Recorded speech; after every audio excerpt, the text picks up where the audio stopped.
Was this season a successful year for Greenville basketball? And we back. Welcome back to the second season of the Get Buddies podcast, powered by Harding Basketball. I'm your host, Musa Moretti. It's time to talk Greenville basketball. With their season coming to a conclusion last night after losing by 15 to Greer in the second round, I believe it's time to recap their season as a whole. Now, this year it was nothing short from disappointing. I mean, their record speaks for itself: 22-5 overall, 7-1 in region. But I believe that they've had better days. I mean, this is a team that's built off culture, representing the city of Greenville as a whole.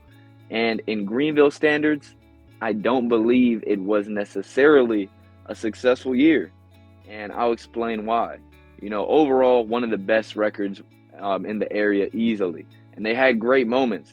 But I believe they only could beat teams that they were supposed to beat. And when it came down to it, when they had to play teams at their level or similar to it, they would lose. Now, the one exception would have to be the Cardinal Newman game in the Poinsettia Classic, where they were able to beat them for the Poinsettia Classic championship. And I got to give a shout out to them in that. I mean, there were tough teams in that all throughout, and they were able to get it done. At the same time, though, Cardinal Newman is 18-15 overall, which is not a bad record, and they do play a lot of tough teams.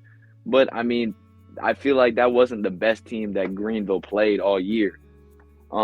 Second of all, their region was very weak. I mean, anyone could say that. They did end up having to play Westside, which they did lose, being one of their 5 losses. But overall, their region is very weak. And the reason I say that is, imagine if Greenville was in the region with Eastside, Greer, Riverside. I mean, we're talking about a whole different outcome. Is Greenville finishing as region champs? I mean, it's tough to say. But let me explain.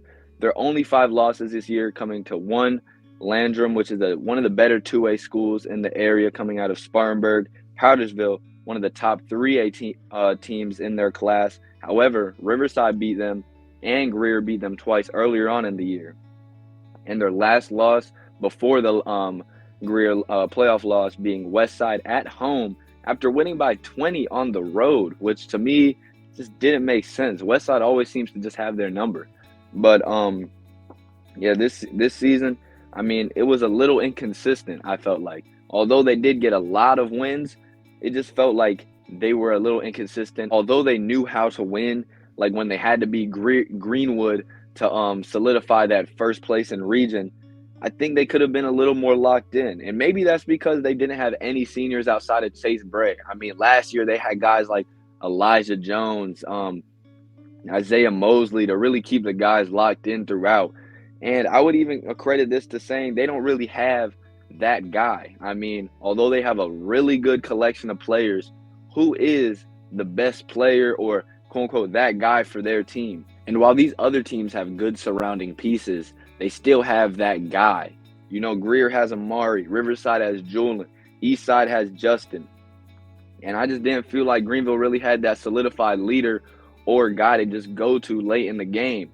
Like I say, there's always next year, but you never really know if there is. I mean, they do have a really good team coming back, but there's other really good teams coming back all around the state. You have Lancaster, who's going to be good again next year. Catawba Ridge, Wilson's going to be good next year. It's not just going to be an easy road. And like I say, I mean, 2 other guys this year experienced injuries, being Romani Bruton and Franklin Whiteley. Romani, it was kind of, I had to be annoying for him. I mean, having that ankle injury throughout the season, he couldn't really get into a groove or find a rhythm throughout the season like he did last year. And this is one of their most important pieces, being the defensive and rebounding anchor that he is. And like I say, I mean, you do have next year, but you never know when injuries will spark. I mean, I dislocated my knee late in my season personally, but although you want to say that you have next year, which if all their guys come back healthy, this can really be a scary team. I mean, once again, forgetting that Franklin's coming back next year, I mean, that would have probably changed their season as a whole this year. But like I said before the game yesterday, when they played Greer the first time, Greer actually didn't have Braden Dura. While at the same time, Romani was still coming back from that ankle injury that he had, I guess, experienced throughout the season as a whole. But Greenville didn't have Romani. So I said before this game, I said it's going to depend on who plays better between Romani and Braden, because I feel like these are 2 X factors for the games Braden came out firing, man. Had like 9 points in the first quarter.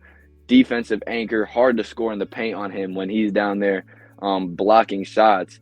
And although Romani had a solid game, it was tough for him to really get in a true rhythm just because of I'd say Greenville just not having an overall rhythm and Greer just pushing the pace and keeping their foot on the pedal throughout. And I guess I just expected a little bit more out of Bryson Drummond. I mean, the first time they played him, this man was killing. I believe he had 25 points, getting to his spots, getting buckets at will, it seemed like. And I know this time yesterday, they were trapping him, double teaming and all that, but it just seemed different. I mean, it seemed like he was out of his mindset where, he's bringing energy, getting in guys' faces, just being himself. And he just was missing shots he normally makes. It just didn't seem the same, in my opinion. But yeah, at times I felt like Greenville was just simply out-hustled, and that's something that Greenville stamps upon. They always hustle. I mean, they had guys like Eli Allen 2 years ago. Shout out to Eli, man, who got all region just purely off charges. I mean, having that hustle, having that dog in him. And yesterday, it just seemed like Greer just wanted it more, I feel like. I mean, it just seemed a little bit, unnatural for me to see Greenville go out like they did. They always seem to fight to the end, which they did fight till the end, but I thought it might be a little bit better of a game. But nonetheless, man, Greenville had a solid season. I mean, 20-plus win season, region championship, playoff dub, usual, very consistent. And when people look down at Max Preps, they're going to be like, man, this was a solid team. I mean, 22-5 overall, nothing to complain about. And if everyone comes back, which hopefully they do, you're messing with a real scary team. I mean, you got guys like Roman Cooley, Bryson Drummond, Romani Bruton, Frank Whitley, Raymond Whitner, Tucker Scholl, Cam Smith, Nehemiah Tompkins, R. Key Shell. These are all guys that can really go. And next year, it should be nothing short of accomplishments if they really lock in, focus, take this offseason personal, and come back better than ever. I'm excited to see what Greenville has to bring next year. Congrats on Greer for getting the job done at Greenville High School this year. I know that was a rivalry and a game that they had been waiting for since last year when they lost it. But now Greenville's got to come back, take it back next year. I want to see if they'll have that certain edge after losing to Greer 2 times this season. But with all that being said, congrats Greenville on a successful season, man. I don't want to go and bash y'all like y'all had a bad year. I just hope to see even more next year.